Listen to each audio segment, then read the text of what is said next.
You ask Tiger to solve. This deals with linear equations with one unknown. The final result is n equals 36.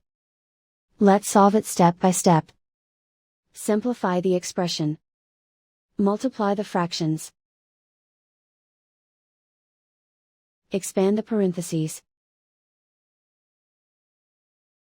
Simplify the arithmetic.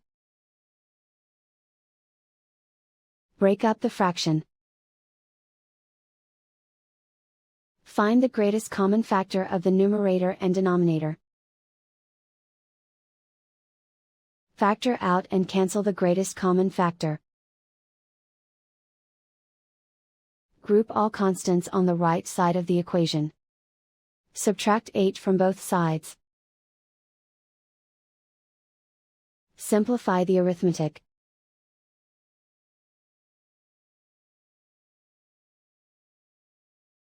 Isolate the n.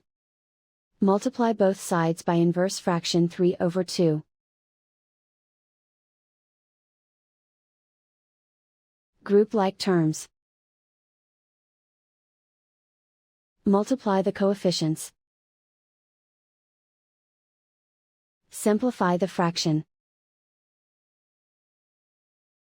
Multiply the fractions.